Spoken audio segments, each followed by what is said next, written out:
Welcome to the end of the year, a time when everyone's making resolutions, many of which revolve around bettering the self, which, first off, gross, but second, fine, I suppose against my better judgment, I could snack a little bit healthier.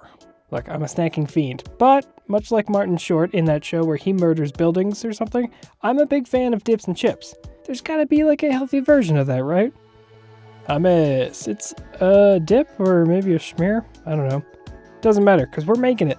But first, we need something to substitute for my deranged chip obsession. And I'm kind of thinking a whole wheat pita chip is a fantastic contender. So I'm using my old recipe for homemade pita bread, but I'm shifting to whole wheat flour for the entire batch instead of mixing in 50% AP flour.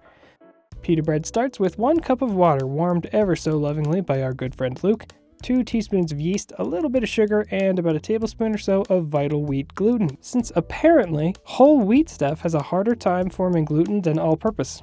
I don't know why. Nah, we gotta wait for that to bloom for about 10 minutes. And if your New Year's resolution didn't involve dance breaks, then guess what? You're in the wrong place.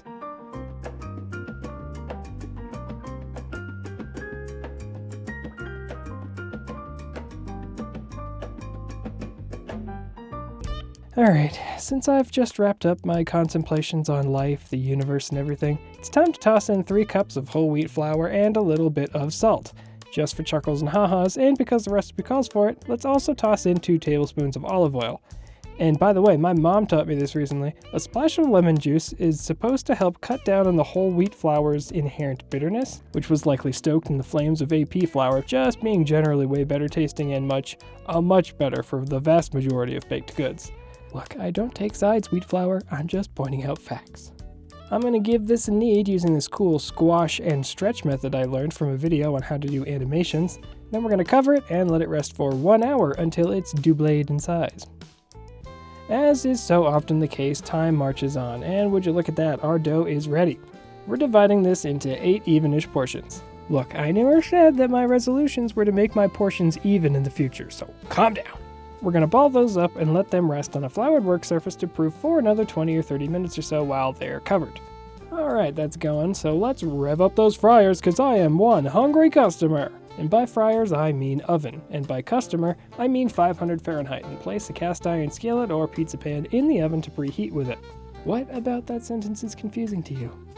Once that oven is revved up to maximum hot heat, we can do the roly-poly-oly on those dough blobs until they are flat and round, which is, I understand, sounding a lot like backwards Crazyville. But listen, it is possible if you stop thinking so three-dimensionally. One by one, we're placing these guys on the thing in the oven until they do the big boofy. After about a minute or so, we're going to immediately flip them, then cook for another minute, then throw them onto a plate or something to cool. Would you look at that? If your goal was just to figure out how to make a simple old whole wheat pita pocket, well guess what? You're done. So we'll see you next time on A Cooking Thing.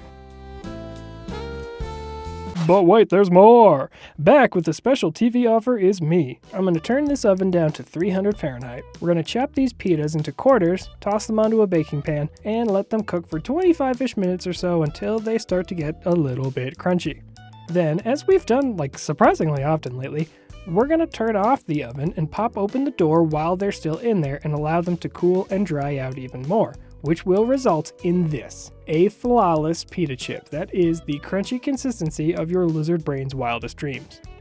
And if that wasn't all, I guess I do have to actually do the dip part of this chips and dip situation.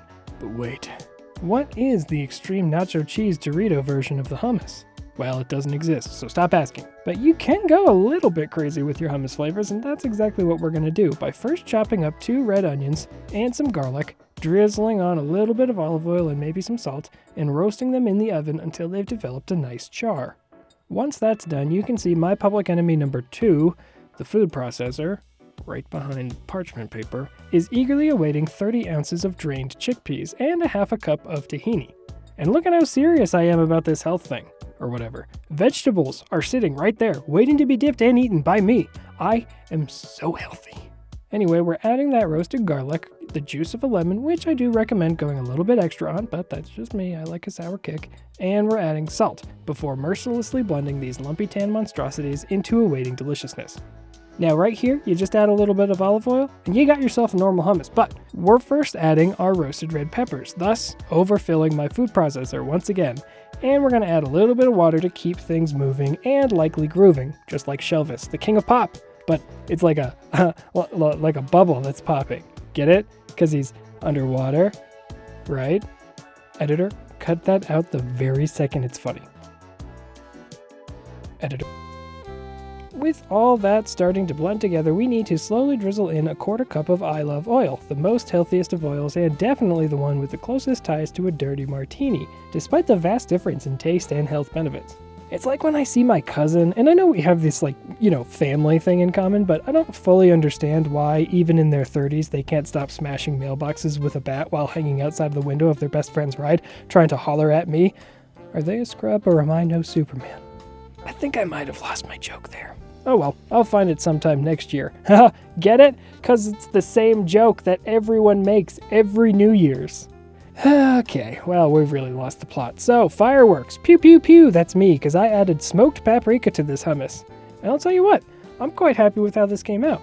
It's delicious, it's flavorful, it's healthy, it's good with vegetables, it's good with pita, it's whatever you need it to be, and it's really pretty easy. I feel like this is the start of a new me, totally focused on health, self-betterment, self-peppermint, peppermint patties, patty melts, malteds down at the soda shop, shopaholics, confessions of a shopaholic, 13 going on 30. Happy New Year, we'll see you next time for a new and better me. I'm gonna be so healthy.